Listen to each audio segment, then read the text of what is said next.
Donc on se retrouve dans la partie 23, hein, et après, en toute logique, on n'aura plus que 2 jours.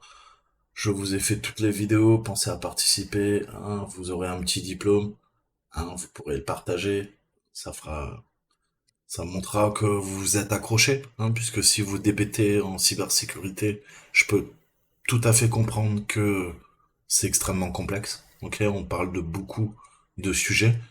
C'est le propre de la cybersécurité, vous ne vous ennuierez jamais. Il y a toujours quelque chose à apprendre, il y a toujours quelque chose à améliorer, il y a toujours quelque chose à creuser, ok? De nouvelles attaques à comprendre, à assimiler, à pratiquer. On ne s'ennuie jamais, ok? C'est un des rares boulots où vous ferez jamais la même chose, euh, 2 fois le même genre, ok? Donc c'est intéressant, on creuse, hein, c'est le but de cet exercice, on creuse, chaque jour on a essayé de creuser un peu plus différents sujets, à la fois en offensif, c'est le red, et à la fois en défensif, c'est le blue. Hein. Bleu défend, rouge attaque, c'est le principe des wargames. Donc, qu'est-ce qu'on va voir aujourd'hui?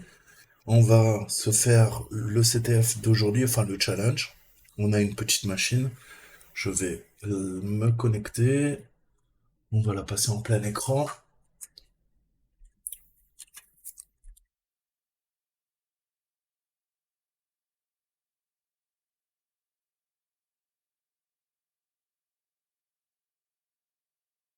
Donc faites comme moi, hein. Vous n'avez pas besoin de votre Kali Linux, tout se passe dans votre navigateur, pensez à activer le JavaScript, vérifiez que vous n'avez pas d'extension qui vous bloque, et vous avez accès pendant 1 heure à la machine pour faire l'exercice.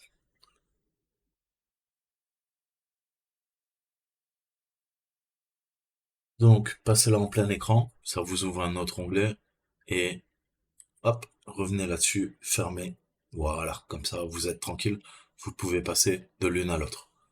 Donc, désolé, je ne peux pas traduire, il y a beaucoup trop de texte, mate, bug, hein, depuis quelques jours, vous le savez, parce que bah il y a énormément, et ça traduit plus que jusqu'au jour 17-18, et après il y a trop de data.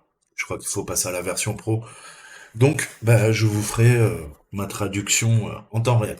Voilà, donc si je fais des petites fautes, veuillez encore m'en excuser. Donc, un des administrateurs qui pouvait accéder donc au Dome Defense System, donc le système de défense du dôme des elfes, hein, qui doit protéger le Père Noël au pôle Nord, à mon avis, hein, c'est pour ça, ça doit protéger tout le pôle Nord, a réalisé que son fichier de mot de passe manquait sur son bureau. Sans le mot de passe, il est incapable, hein, de se connecter pour étudier les logs au panneau de configuration du Mission Control, hein, où on gère la mission, contrôle de mission, comme on dit. Et Max Kiddy donc suspecte que il y a eu des attaques, hein, de phishing qui ont été fructueuses. Et Max Kiddy décide de foncer dans le tas pour essayer de comprendre ce qui s'est passé. Visiblement, on a volé les mots de passe, on a supprimé le fichier. Ok, donc on va regarder un peu les event logs, je vous en parle tout le temps. On a l'event viewer, hein, sous Windows qui nous permet de voir les event logs. Je vous ai fait il y a quelques jours, même je vous ai montré la commande, hein, comment on pouvait supprimer toutes les logs sur un Windows. Typiquement, c'est ce qu'on fera avant de dégager, hein, pour effacer nos traces en post-exploitation. Donc, est-ce qu'on peut récupérer le mot de passe du fichier texte qui a été supprimé? Là, heureusement, le hacker a oublié, le pirate, pardon, faut que j'arrête de dire hacker, a oublié de supprimer les logs. Donc on va pouvoir les étudier. Donc les objectifs d'aujourd'hui, ça va être analyser les événements, les logs d'événements, pardon, Windows, pour essayer de comprendre bah, les actions qui ont été effectuées sur la machine, hein, durant l'attaque. On va essayer de récupérer les fameux artefacts clés, hein, notamment au niveau des communications web qui ne sont pas chiffrées. Et on va utiliser du PowerShell, hein, via son outil, son moteur de scripting, pour récupérer éventuellement eh ben, l'artefact qui a été supprimé. En l'occurrence, eh ben, le fichier qui contenait le mot de passe. Donc PowerShell, je vous en ai déjà parlé, mais on va revenir un peu dessus. Vous savez qu'il est, c'est ce qu'on appelle du built-in, hein, il est construit dans le système d'exploitation Windows et c'est un outil qui est extrêmement utilisé par tous les administrateurs pour automatiser en fait hein, des tâches au jour le jour. PowerShell permet également, je vous le disais, en offensif, en red teaming, en test d'intrusion, de faire des choses malicieuses. Hein. Et je vous parle tout le temps de ce concept qu'on appelle LOTL, Living off the Land. Living off the Land, pirater la machine avec les outils natifs de la machine. Donc, petite définition de PowerShell par Microsoft. Hein. PowerShell est une plateforme, enfin cross-plateforme, donc multiplateforme, qui permet d'automatiser des tâches, donc qui est une solution qui permet d'automatiser les tâches qui se fait en ligne de commande, hein, avec également un langage de scripting, de script, et un cadriciel hein, de gestion de la configuration. PowerShell tourne sur Windows, Linux et macOS. Hein. C'est pour ça qu'on parle de cross-platform. Donc, je vous mettrai les liens. Et en tant que défenseur, eh ben, on va pouvoir auditer. Hein. Pareil, je vous avais montré comment, eh ben, tous les jours, vous pouvez configurer quoi? Votre Windows pour vérifier quoi? Les événements en dehors de quoi? En dehors de l'Event Viewer, hein, puisque vous avez juste à taper Event Viewer, voilà, en bon français, observateur d'événements. C'est là-dedans qu'on va aller, mais vous pouvez le configurer pour que, bah, vous voyez, à la date du jour, j'ai quoi? Eh ben, j'ai toutes les opérations PowerShell qui ont été effectuées sur mon ordinateur. Ok?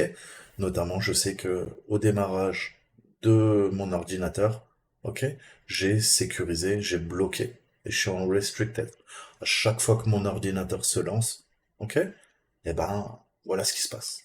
Et si je veux lancer du PowerShell parce que je sais que c'est le meilleur moyen de pirater ma machine, ok, et ben vous allez voir que pas de chance, pas de chance pour le hacker. Ah, ah, peut cliquer dessus, peut peut-être faire un clic droit, il va essayer de se connecter quoi? En admin. Ce fichier ne contient pas d'application associée pour effectuer cette tâche. Voilà, j'ai verrouillé. Ok.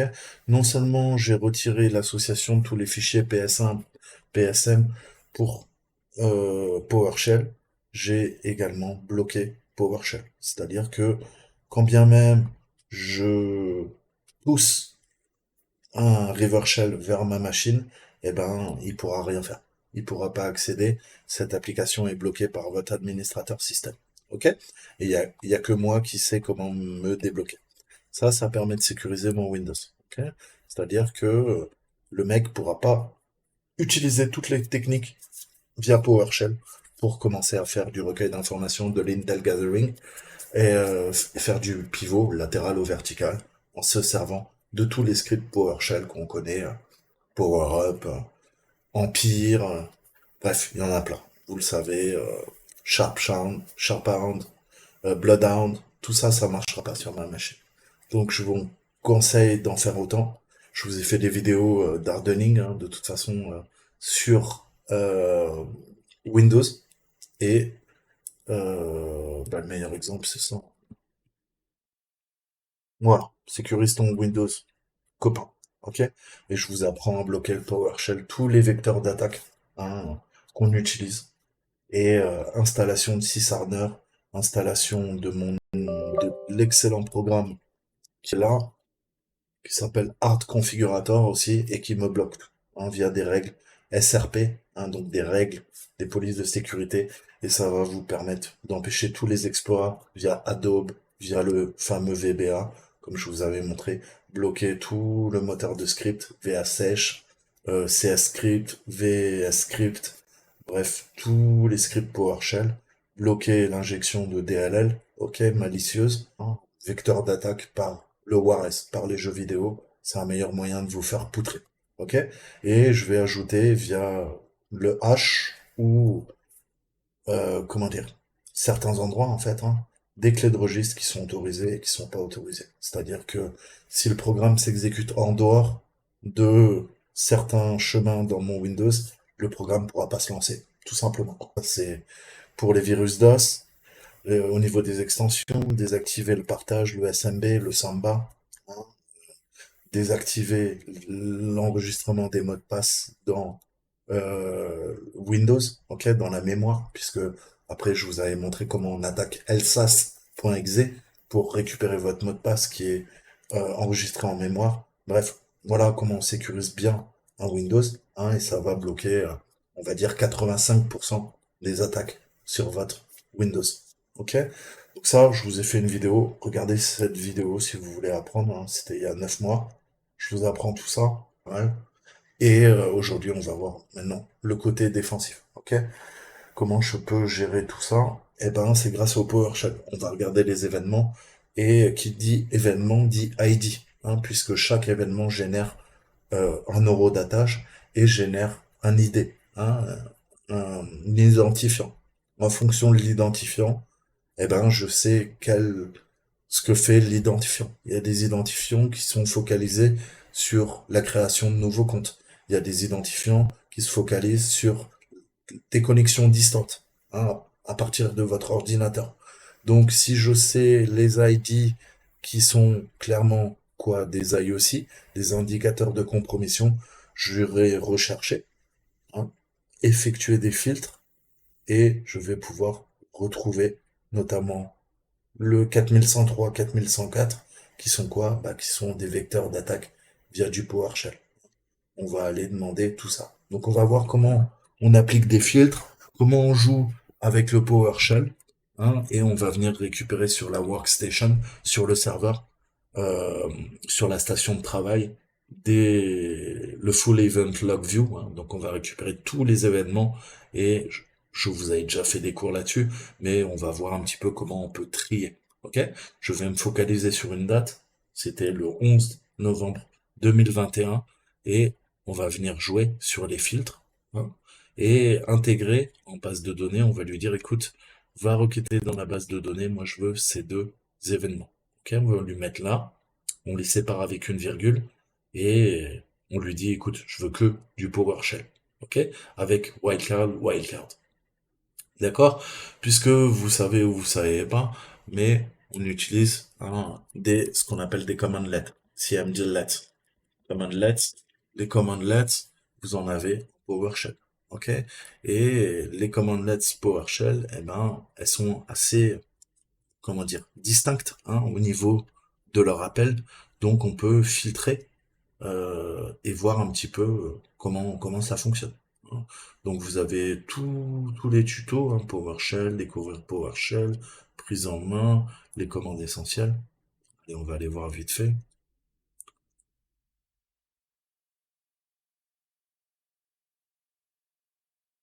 Ok? Donc on utilise des noms, des verbes, des noms. C'est un mélange, hein. Je vous avais fait quelques petits cours sur PowerShell. Et vous voyez que chaque CMD late, au niveau de quoi? Au niveau de sa source, on peut filtrer, hein. On retrouvera les chaînes de caractères, le string PowerShell. Ok? Et vous savez que tout est en camel case. Il y avait deux vidéos d'1 heure qui vous expliquent ça. Ok? Donc voilà, pensez, hein, il y a analyse forensique, vous avez la playlist Windows pour les nuls. C'est pas que du hacking, il y a aussi mes cours en blue teaming. Et après, vous avez tous mes CTF. Mais ça, voilà, je pense que vous commencez à être à l'aise à connaître. Ça reste pas. Maintenant, on va venir répondre aux questions. Donc, what command was executed by Alf McNeely to add a new user to the machine? Alors, bah, généralement, on a quoi? On peut faire un net users quelque chose. Donc, on va jouer, hein, je vous le disais, sur les filtres, comme on l'a vu. On se focalise sur le 11 novembre 2021. Donc, 11-12-2021, on va modifier des... OK. Donc, on va lui mettre la bonne date. Je lui demande de voir tout, hein.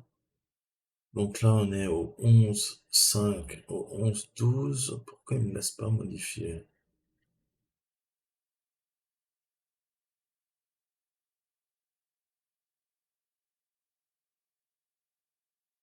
Je peux pas modifier ça, c'est quoi je délire?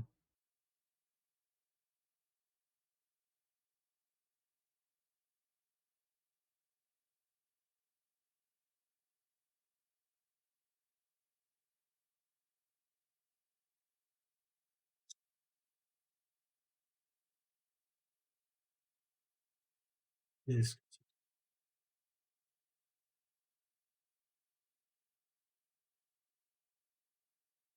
Ok, donc on va travailler sur 2 mois, 11-10-2021. On va partir, on va faire une heure ronde, on va se mettre 1h 00 55. Là, on va mettre 1h 00 PM.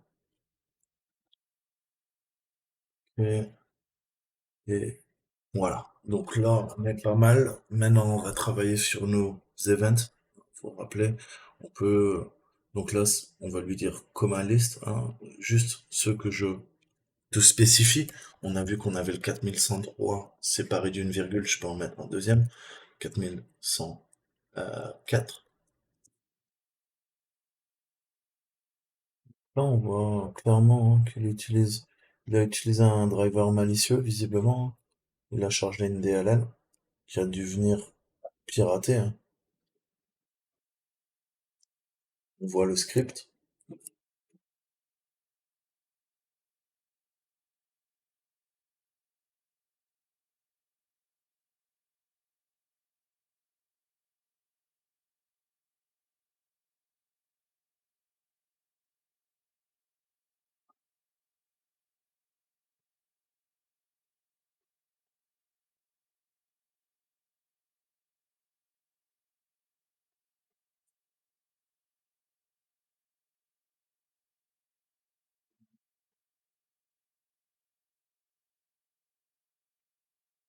Hmm.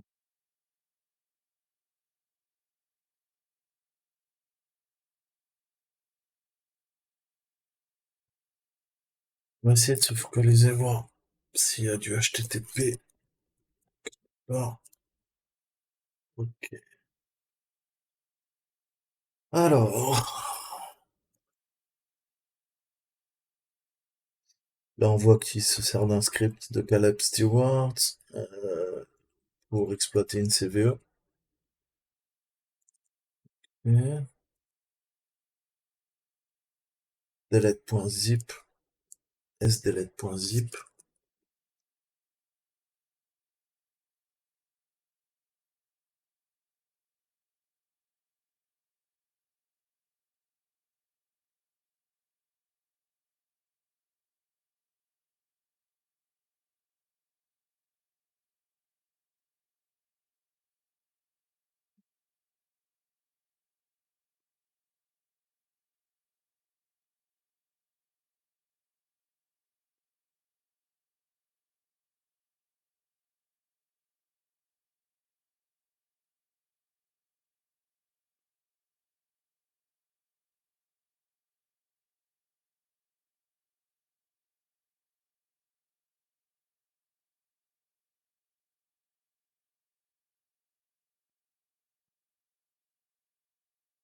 Là, il charge Invoke, il charge en mémoire Nightmare, hein, qui est Print Nightmare, donc qui est la faille hein, qui permet de pirater un Windows via les drivers du spooler, hein.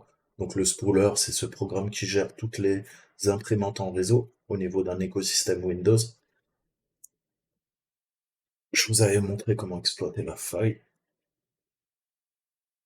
Et on voit que ça définit un nouveau mot de passe, password, new user password, en tant qu'administrateur, je suppose.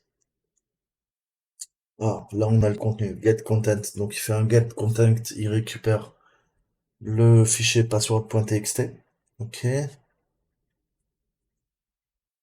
Wget vers sdelete.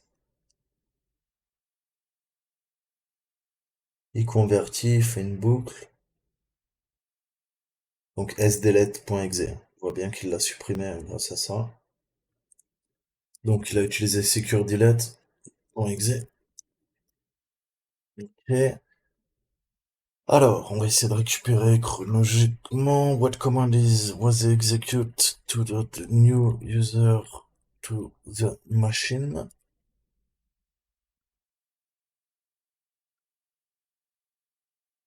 Donc, c'est la CVE, CVE, CVE, CVE.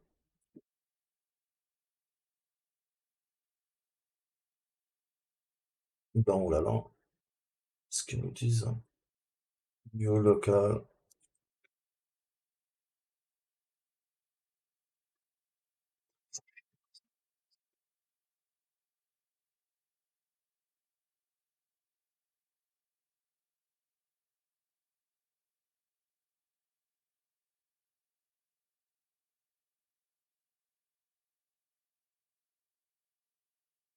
Ah, c'est foudre de guerre en plus. Tombé. Alors,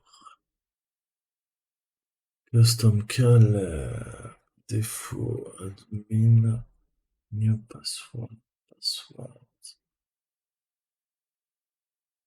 specify, pass paramètre.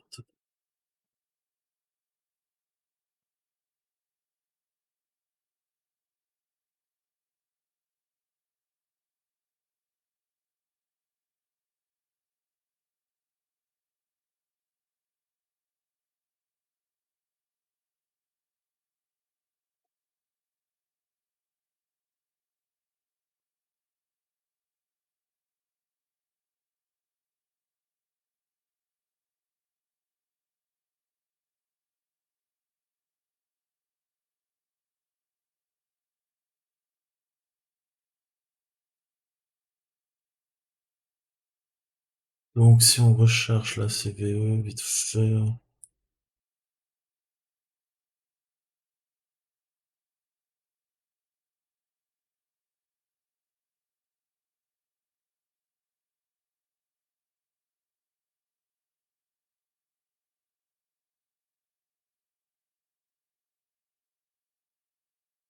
2021, 1675.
Tiens, 1675.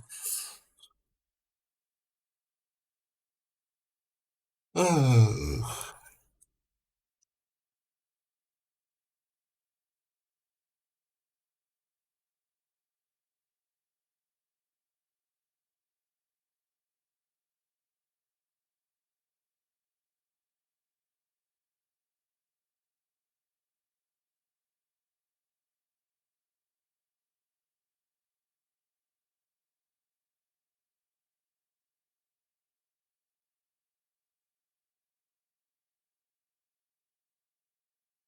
Ah bah il a fait un niveau nightmare.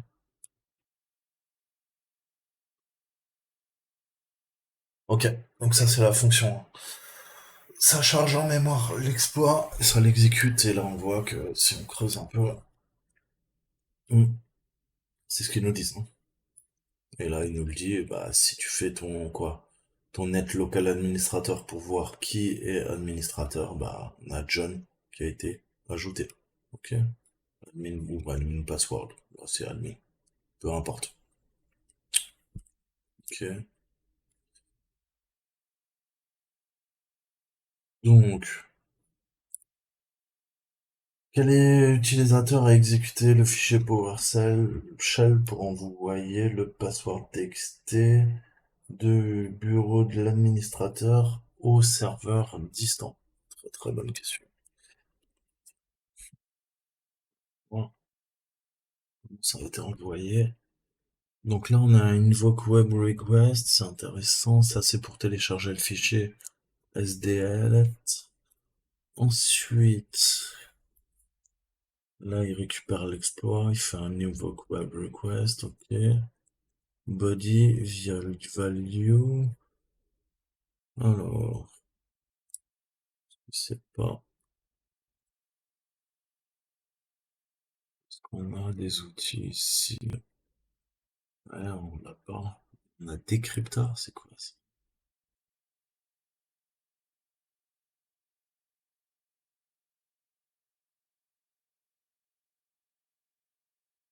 Ah, on a un outil pour déchiffrer. Si je te mets cette valeur, ça me fait quoi?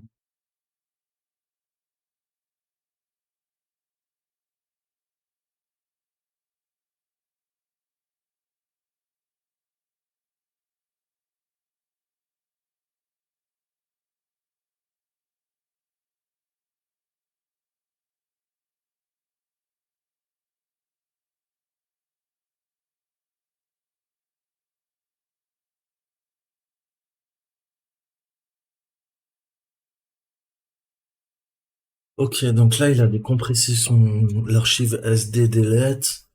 Il l'a enregistré au format del.zip, puis fait un expand archive. Il décompresse le fichier, un slip. Donc là, il s'est créé un petit script. Et ensuite, ça lance sdelete, ça efface naturellement password.txt, ça accepte le EULA pour pas avoir la fenêtre qui pop. Il existe. Et après, il fait un script. Il y a un truc qui est envoyé qui s'appelle sendit.ps.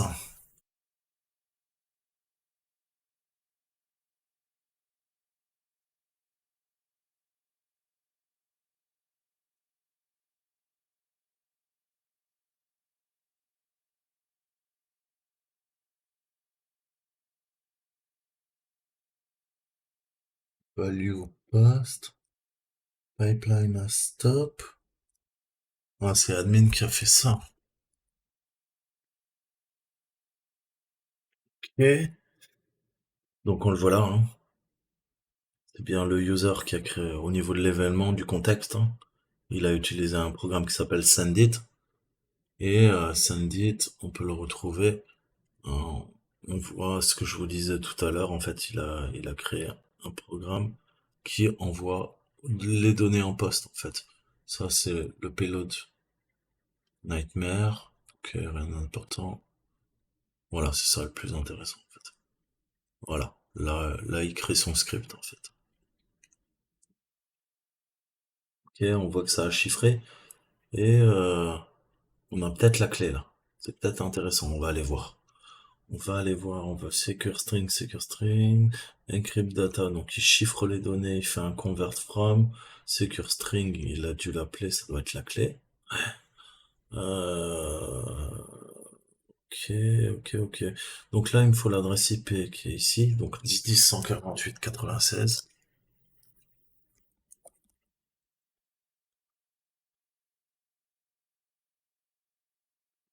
43, 21. Et donc l'adresse est là, on la retrouve plusieurs fois. Après les deux points, vous savez que c'est le port, 4321. Adresse IP, on a fait une requête post pour envoyer quoi? Bah pour envoyer la clé qui a été chiffrée. Ok. Donc, il utilise la CVE, il fait un invoke nightmare, ça crée un nouvel administrateur qui s'appelle admin 1, enfin admin avec un 1. Ok. On a son mot de passe, c'est password, un p@sword. On l'a vu, bah parce que on le retrouve un peu partout au niveau de l'exploit. Voilà. L'exploit, il dit quoi? L'exploit, il dit, bah écoute, un new password length, ta ta ta ta ta ta. Et si on recherche là-dedans, je sais pas si je peux le faire. Je peux rechercher. Euh, rechercher.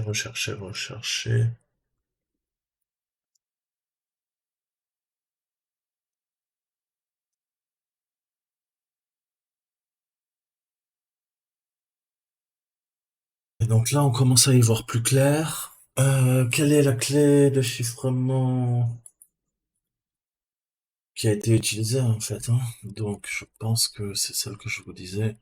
Si on revient là-dessus, je pense que c'est celle-ci. Ah, c'était bien celle-là. Ok.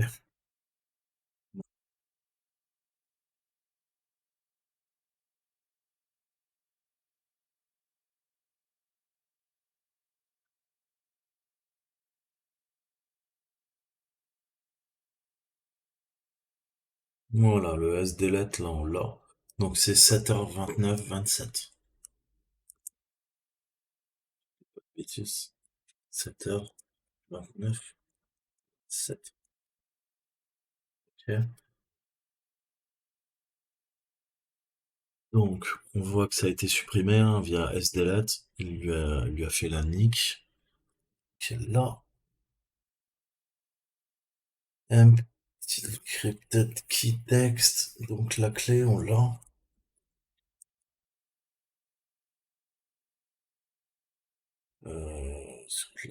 La passer. On s'en dégage. Ok, donc encryption key here. On va essayer de faire l'opération inverse. Donc en getByte, ça récupère justement notre clé de chiffrement, ça crée un nouvel objet. System text, bah ouais, ASCII encoding, puisque bah oui, c'est bien de l'encodage ASCII, c'est une chaîne de caractères. Et enter encrypted text here.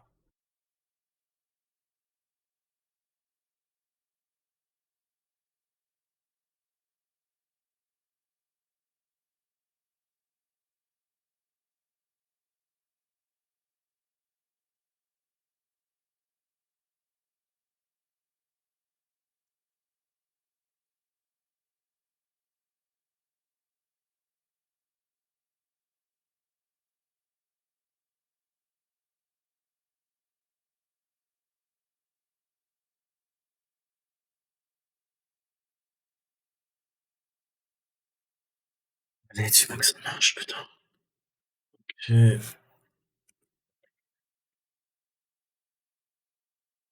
Yes!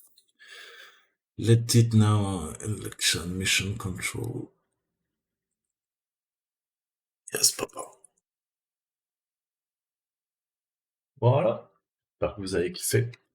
Voilà comment on peut récupérer des petites infos. Hein, penser à jouer sur les filtres, à comprendre. Hein. Vous voyez, hein, il n'y a pas... Mais comprendre comment, voilà, invoke web request, je sais que ça me permet de télécharger un fichier malicieux à partir de l'internet ou pas. Hein.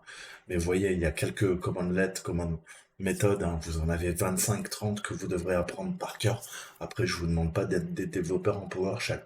Mais en tout cas, celle-ci, vous allez vous en servir tout le temps pour faire de l'offensif. Ok? Et si on vous demande de défendre, eh ben, c'est pareil. Il faut comprendre hein, dès que vous voyez invoke web request, vous savez qu'on a fait quoi? Ben, on a téléchargé un fichier à partir d'internet. Hein. Si je vois un invoke le nom d'un script PS1, je sais qu'on l'a chargé en mémoire. Hein, par exemple. Vous voyez, il y a des petits trucs comme ça, hein, les cmdlet remove item. Donc, je vous ai dit, hein, comme en PowerShell, c'est tout le temps quoi? Verbe, non. Remove, verbe. Retirer, item, hein, l'objet. Donc là, ça parle de lui-même. Qu'est-ce qu'il a fait? Il a supprimé tout simplement une DLL malicieuse d'un fichier temporel qui s'appelait nightmare.dll. Et ça, techniquement, c'est quoi? Bah, ça a utilisé un CMD LED via quoi? Bah, via la CVE en fait. Hein. La CVE, qu'est-ce qu'elle fait? Elle pousse, je vous disais, via le spooler un driver malicieux qui va venir charger des DLL malicieuses, librairies dynamiques partagées, qui vont être chargées par le système d'exploitation Windows qui va se faire pirater. Automatiquement, ça va créer un compte administrateur. On a vu que c'était ADM1N, le user, et le mot de passe, c'était P, arrobase, S, enfin $, OK? Et après, qu'est-ce que ça fait? Bah, ça efface les traces, OK? On n'a plus besoin de quoi? Et bah là, notamment de la DLL, donc ça va venir la supprimer, OK? Donc, vous voyez, tous ces événements, vous les voyez, vous pouvez comprendre, hein, donc le Full Event Log View, je vous conseille de le télécharger, hein. Il n'est pas présent en soi dans Windows, hein. C'est une version améliorée, en fait, du journal d'événements Windows.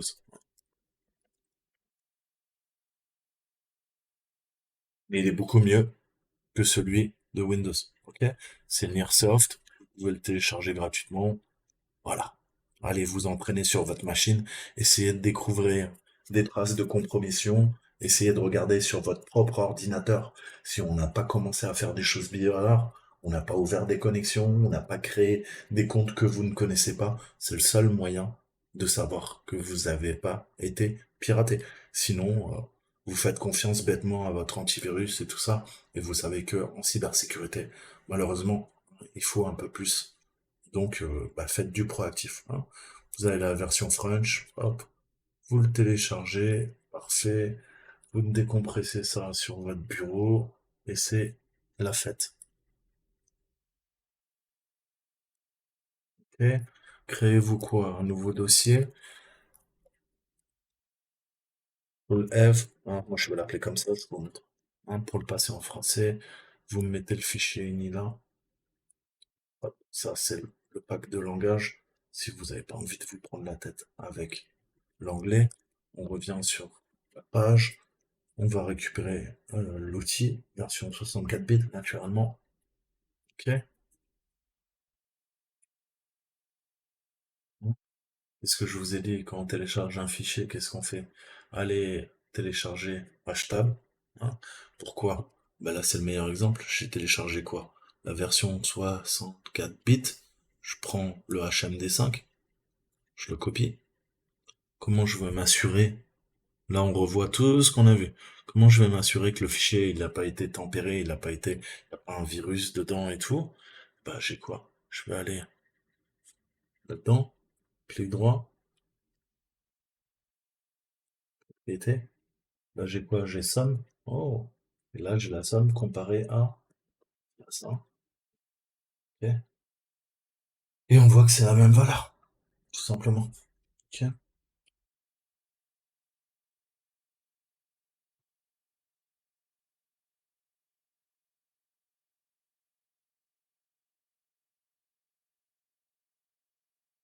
Hmm.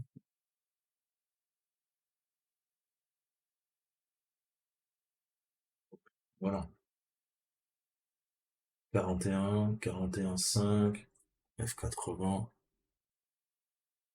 D680.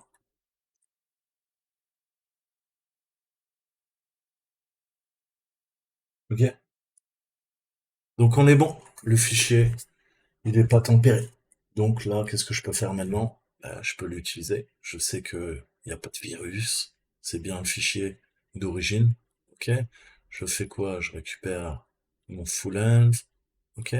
Je prends tout. On va décompresser là-dedans. Et maintenant, vous pourrez étudier vos logs tranquillement. Ok. On va le lancer. Et vous voyez qu'il passe automatiquement en français. Ok. Donc là, vous êtes tranquille. Vous avez plus aucune erreur. Euh, excuse, pardon, pour ne pas regarder vos fichiers. Voilà, il y a 20 000 hein, depuis que j'ai commencé à vider mes logs, ok?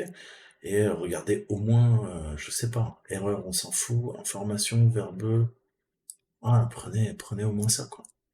Ok, et bah, reprenons, hein, reprenons ce qu'on disait, 4103, mais il n'y a pas que, hein, il y en a une bonne trentaine d'événements à surveiller sur votre ordinateur pour savoir si vous n'êtes pas fait péter. Ok?